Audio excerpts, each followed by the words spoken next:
Mrs. Dayalpari Srivastav. Pleasure introducing her. Mrs. Dayalpari Srivastav obtained her bachelor's degree in physics and master's degree in physics electronic science from the Dayalbagh Educational Institute in 1980 and 1988 respectively. She has been actively involved in physics education for over 15 years, past experience of science education. Her work analysis presented at IIT Kharagpur was highly acclaimed. She has won numerous awards and honors and recently presented the award. She is presently a member of the Executive Delhi chapter of the Systems Society of India and is closely involved in promoting systemic activities. She has taken active part in the generation of study material for our distance education courses at the Dayalbagh Educational Institute. She is an avid researcher and is currently pursuing her MPhil in electronics from the Department of Physics and Computer Science at the Dayalbagh Educational Institute in distance mode, with support from the RD's Information Technology Center at Delhi. Her research interests include quantum teleportation, quantum dots, and nanoscale quantum systems. I invite Mrs. Dayalpari to present her talk. Good morning, ladies and gentlemen. My talk is on nanoscale quantum systems. Although in the past few days I think people have spoken a lot on this topic, so I might be just repeating whatever has been said so far. I would like to start with a small quotation by Richard Feynman, which says, "There is plenty of room at the bottom." If we wanted to make a computer that had all these marvelous extra qualitative abilities, we would have to make it perhaps the size of the Pentagon. This has several disadvantages. First, it requires too much material, the problem of heat generation and power consumption. Such a computer would be limited to a certain speed. The information cannot go any faster than the speed of light, so ultimately when we want our computers to get faster and faster and more elaborate, we have to make them smaller and smaller.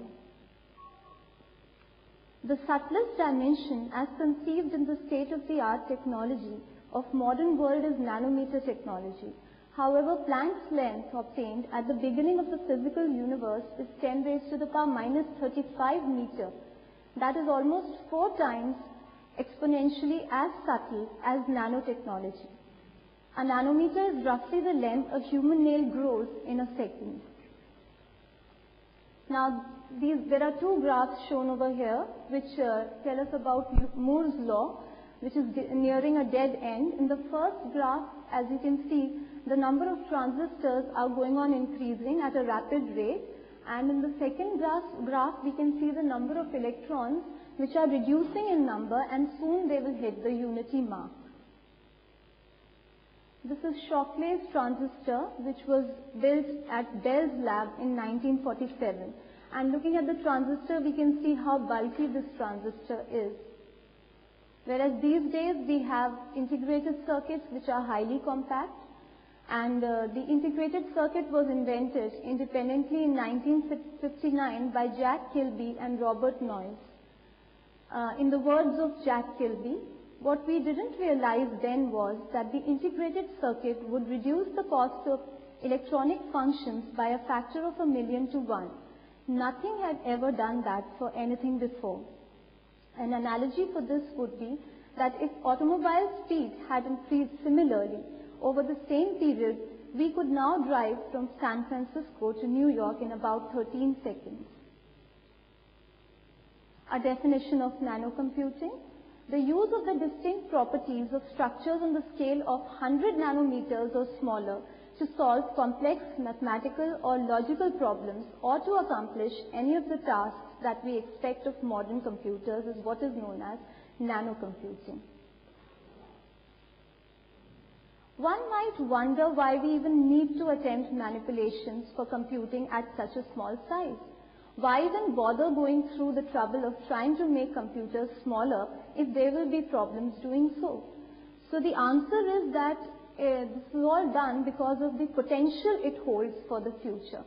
An example is that the same amount of information that fits in a current 80 gigabyte hard drive could fit in a space that is too small to see with the naked eye. Now I would like to just speak a bit about diamond age of spintronics. Electrons carry both charge and spin, but only spintronic devices exploit the two properties simultaneously to achieve innovative capabilities. Spintronics brings us disk drives, read heads, and non-volatile memory chips today, and perhaps instant-on computers and reconfigurable chips tomorrow.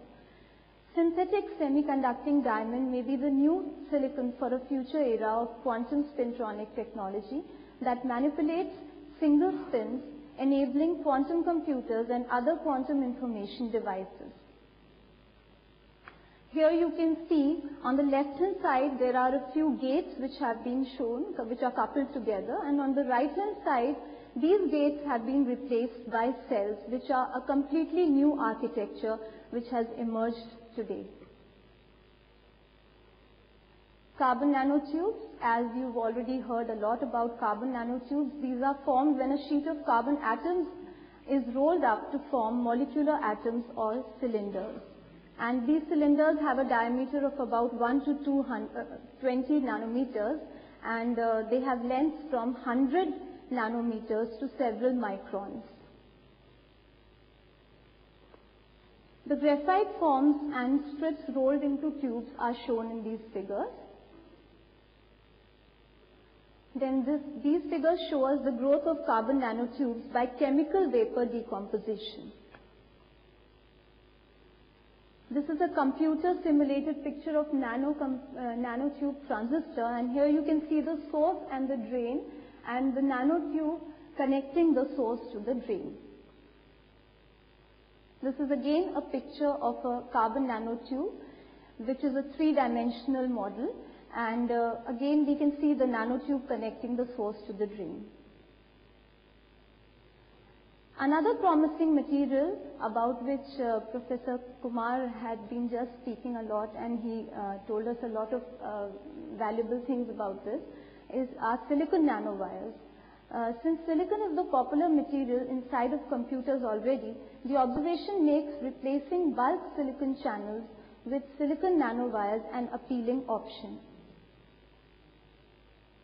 Now this is information processing technology at a glance. Here the hierarchy has been given in terms of the computational models, architectures, state variables and devices. The ones that we see in the red box are the ones which we have already achieved, and they depict the CMOS technology, the current CMOS technology, whereas the ones which are shown outside the red box are the ones on which scientists are still working.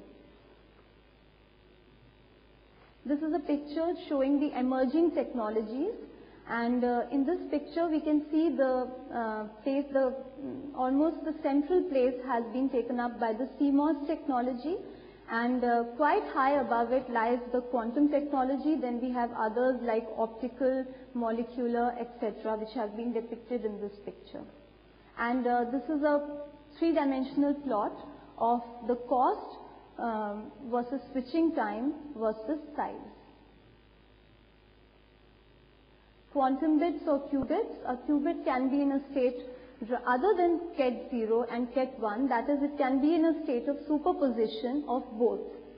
So if we add two 4-qubit quantum registers, we add all 16 combinations of register 1 and all 16 combinations of register 2 to get all 256 answers simultaneously.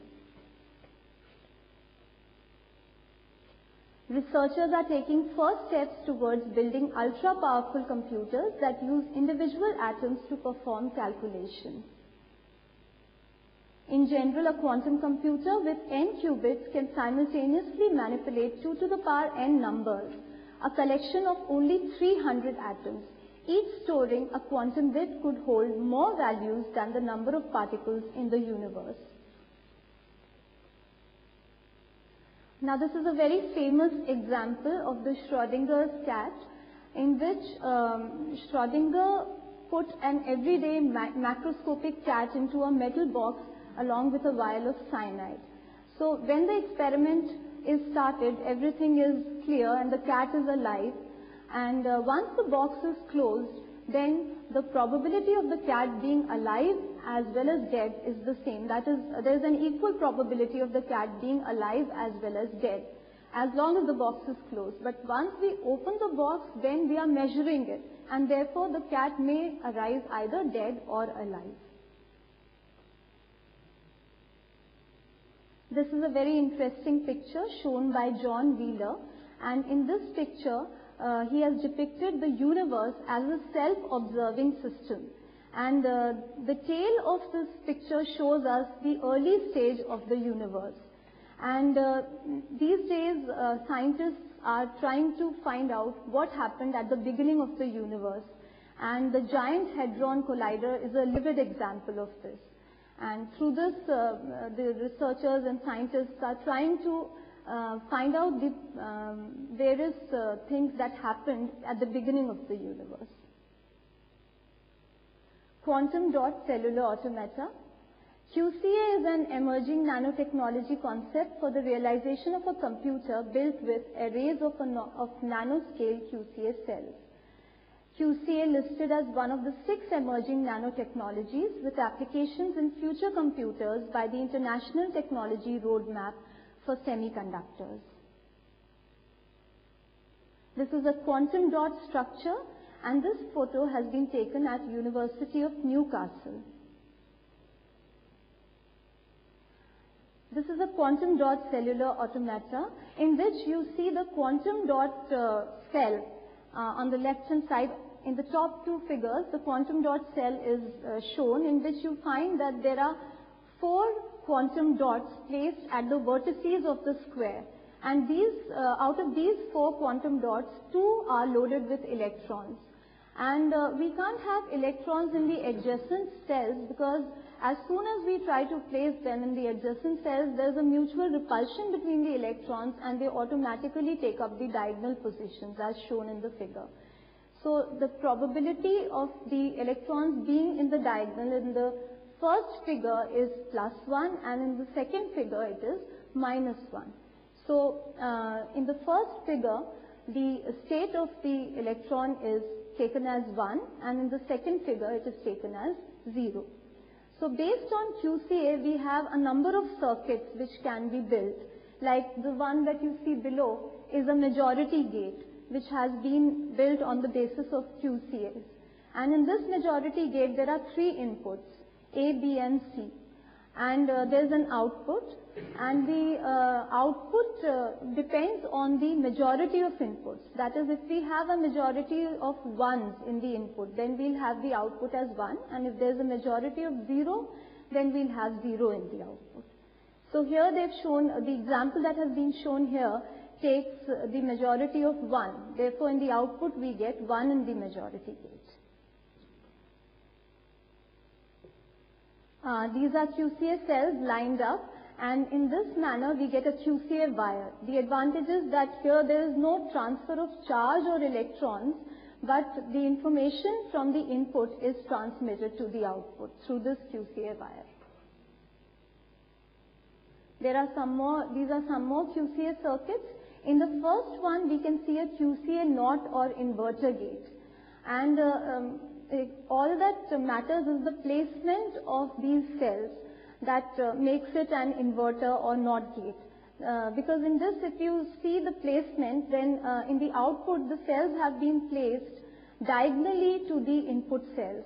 So as a result of this, the output gets inverted, because the electrons in the output take up a position which is of 0, whereas we are giving 1 as the input qubit, and in the output we are receiving 0 because of the inversion that is taking place, because they cannot have the state of 1 in the output.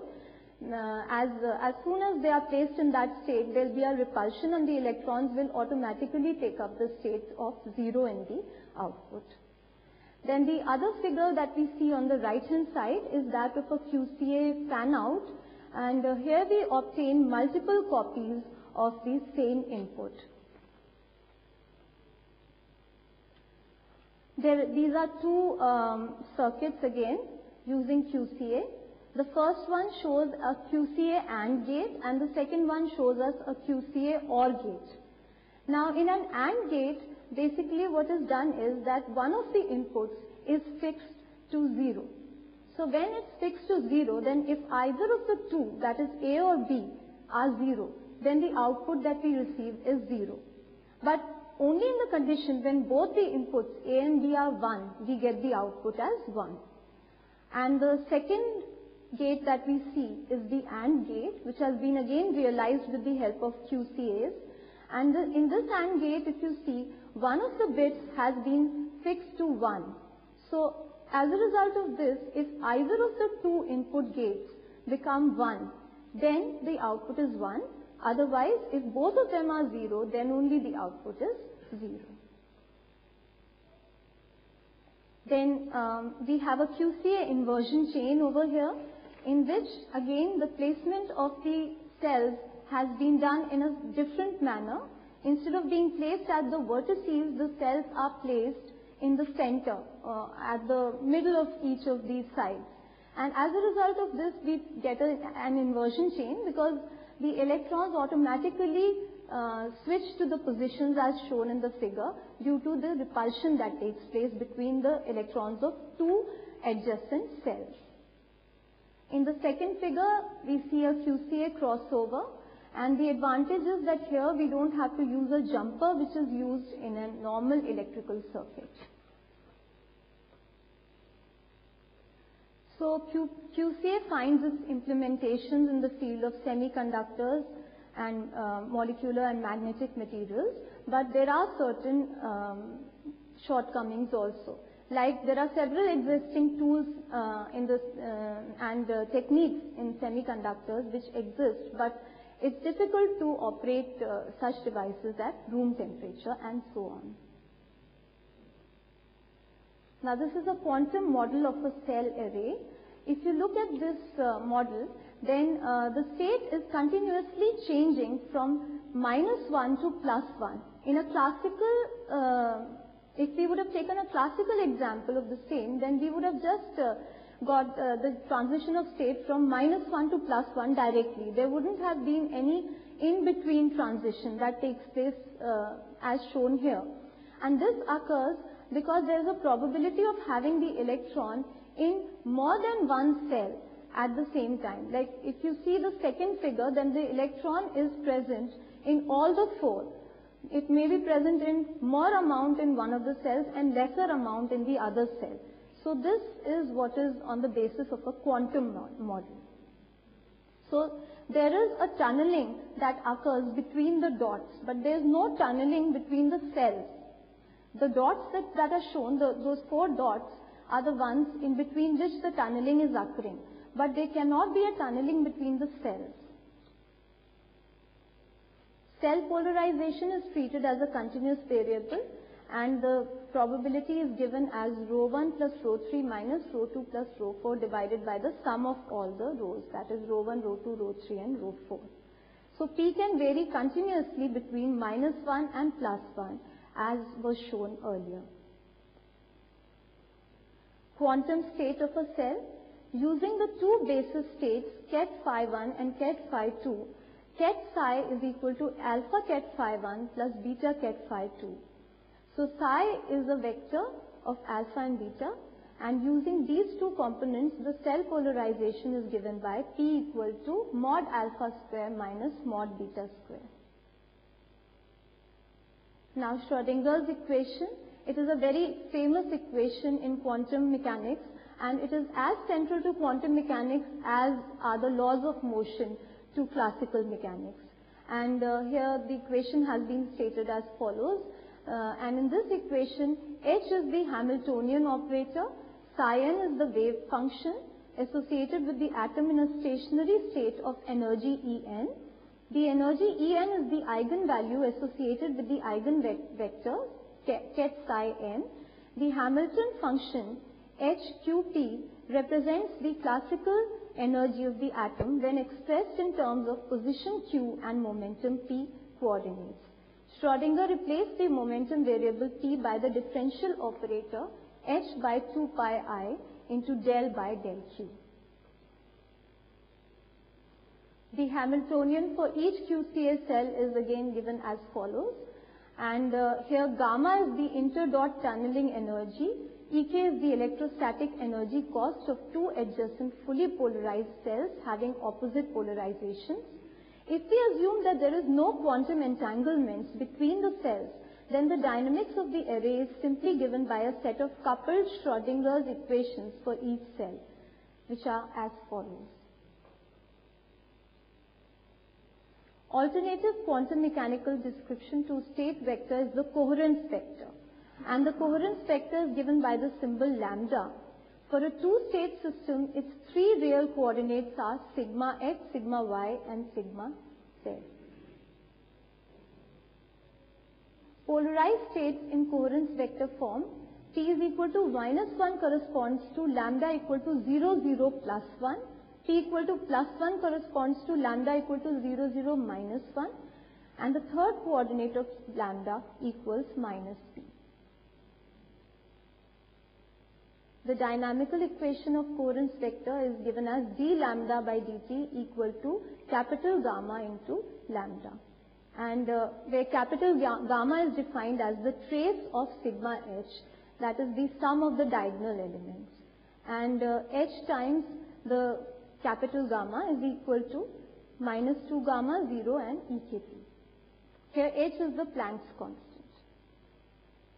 Manipulating the coherence vector, capital gamma x vector is used to manipulate the coherence vector.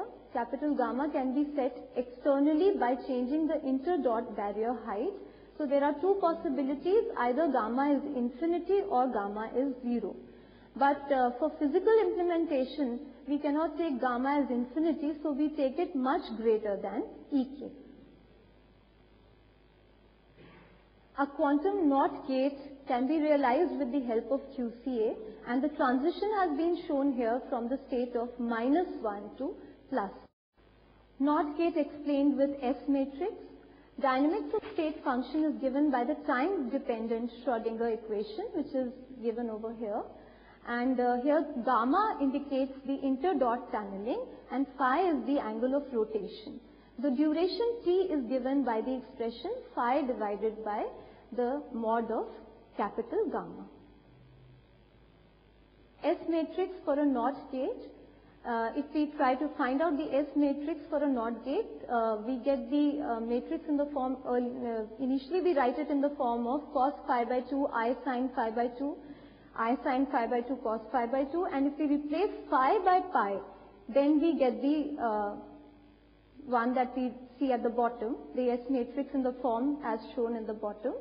And here, putting the values of pi by 2, cos pi by 2 and sin pi by 2, the matrix takes up the form of 0, I, 0. Then if we take I common, then we get 0, 1, 1, 0, and this is nothing but sigma x. So we can replace it by sigma x, therefore we get I times sigma x, which is equal to the S naught. And matrix representation is the same as a quantum NOT gate here. So a quantum NOT gate works on the superposition of 0 and 1, whereas in a classical gate, it can either have the state of 0 or 1. But here it works in the superposition of both the states. That is the difference between the classical NOT gate and a quantum NOT gate.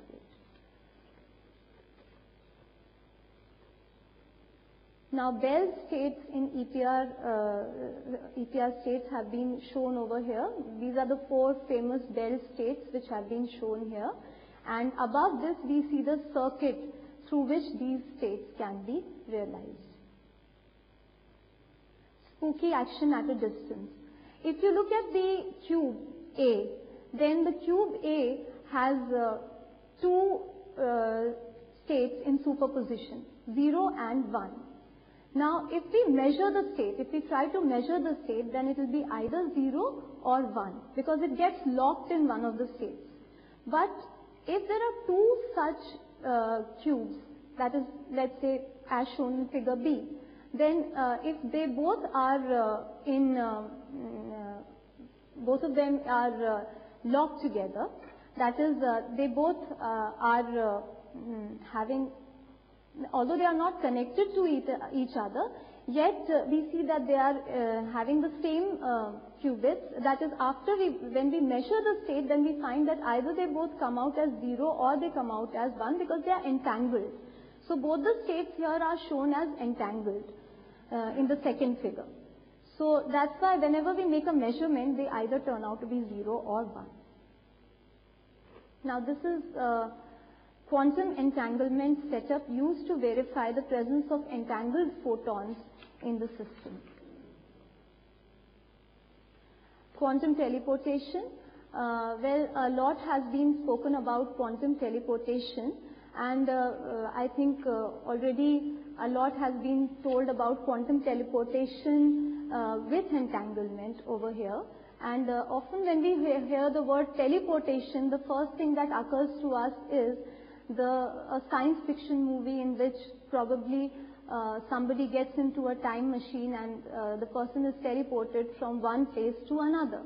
So with the help of entanglement, teleportation is possible, and as I said that a lot has been spoken about it, and I would just like to breeze through it, and then I would like to speak about teleportation without entanglement. So in quantum teleportation with entanglement, an example has been taken of Alice and Bob, who are two friends who met a long time ago, and before they separated, they generated an EPR pair. Each one of them took 1 qubit of the EPR pair as they went different ways. So after several years, Alice wanted to send a qubit ket psi to Bob. However, she can send it only through, only classical information can be sent to Bob. The problems before Alice are several, like she does not know the state of the qubit ket psi. Moreover, if she tries to determine the state ket psi, describing it precisely takes an infinite amount of information, since ket psi takes values in a continuous space. So even if she determines ket psi, it would take infinite time for Alice to describe the state to Bob over the conventional channel. She can communicate only over a classical communication channel with Bob. So this is how she communicates with Bob, and these are the probabilities: ket psi 0, ket psi 1 and ket psi 2. So if Alice measures 0, 0, then in that case Bob will have to take certain actions, like in the case of 0, 0, he doesn't have to apply any further gate. But if the measurement made is 0, 1, then to get the original qubit, he will have to apply a poly X gate. In the case of 1, 0, a poly Z gate has to be applied by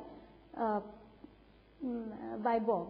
And in the case of 1, 1, the poly X gate and then a poly Z gate has to be applied.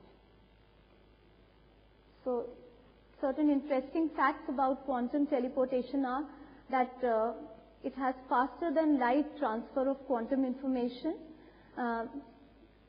Faster than light transfer of quantum information is not possible through teleportation, as the classical communication channel is involved in between, which prohibits speeds faster than light. It might appear at first glance that a copy of quantum state has been teleported. However, it is illusory, since after teleportation only Bob has his qubit in the state ket psi, and the original date qubit ends up in one of the computation states, that is ket 0 or ket 1. Now there are two effects which have been mentioned here: the electron hopping effect and the on-site electron-electron repulsion. Electron hopping effect is the valence electron can tunnel from a given dot to its nearest neighbor, obeying the Pauli's principle, and thereby two dots can be coupled together.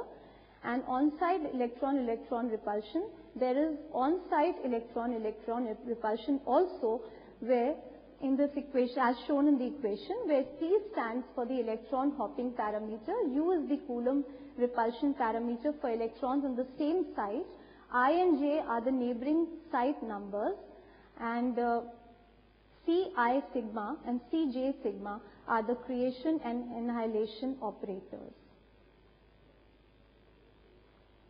This is Zanardi's measure for quantum entanglement, and you can see the equations as shown over here. I think I wouldn't go into the details of all this. I would just show you this is again the quantum circuit for teleportation which had been shown earlier. Then teleportation in occupation number basis. C0 gate in occupation number basis. These two E-bits can be used in quantum teleportation. The C0 operation in the occupation number basis is given as follows. That is NA upspin, NA downspin, NC upspin and NC downspin. Ket of all this is given by Ket 1000, that is Ket 1000, which gives Ket 1011, Ket 1010, Ket 1001, and so on. These are the three stages in teleportation. Now, unitary transformation. After doing a unitary transformation using double electron occupation and zero electron occupation as basis, the source qubit can be obtained on site B. For this system, the Hamiltonian to perform the C0 operation is given as follows. These are the results of Alice's measurements that were made. And this is the Hamiltonian for the C0 operation. By using this Hamiltonian, the spin entanglement of the system is filtered, the space entanglement is used in the process. Information transformation, that is from spin to charge. An important point is that the original state we try to teleport is in superposition state of electron spin up and spin down. However, after teleportation process, the state we obtain on site B is a superposition state of double electron occupation and zero electron occupation. Readout easily measured. It is well known that a difficult task in quantum information processing and spintronics is the measurement of a single electron spin. In the scheme above, we changed the quantum information from spin-based to charge-based, thus makes the measurement fairly easier. This is also important in quantum computation based on electron spin, since the readout can be easily measured. Trap-time computer future. Trap-time computers could encode and process data with strings of ions that act somewhat like the suspended metal bobs in a Newton's cradle. The ions interact through oscillatory motions. Researchers can manipulate the particles by training laser beams on them. Now, before I come to the conclusion, I would like to just briefly tell you about quantum teleportation without entanglement. That is, if we have a certain, let's say, if we want to send a certain information through a certain system where the atoms are in the BEC state, that is the Bose-Einstein condensate state, then the temperature that they have is very, very low, and therefore they are, suppose they are said to be super cooled in that state. So if we have to send a certain beam of ions or atoms, we superimpose this beam on this BEC state atoms. And when we superimpose it, then that beam also takes up the same state. And therefore, it releases a lot of energy in the process. When it comes down to that state, it releases energy, and that energy is then transmitted, or it is transformed into light pulses. And these light pulses can travel through a certain optic fiber from one place to another. And when it is sent from one place to another, it again comes in contact with a DEC state at the other end, where it has to be teleported. And when it comes in contact with that DEC state, then because of this contact, we find that the energy levels are returned back to that particular, to the second state where it combines. And therefore, due to the return of these energy states, we find that we get the original matter beam, with which, or rather the state of the original matter beam. We cannot get the same original matter beam with which we started, but we get the same state as the original matter beam's state. So this is done without entanglement. So the conclusions that I have to speak about here are that scientists are still far from constructing a quantum computer that can take on the daunting challenges such as factoring very large numbers that has stymied conventional machines. Still, some features of quantum information processing are already finding application in the real world. The quantum nano revolution is in its infancy. Quantum nano computing has the potential to revitalize a host of existing technologies and generate new ones, to open new windows on the nature and origin of the universe, and to change the way we think about information and about reality itself. So these are my acknowledgements, and these are the references.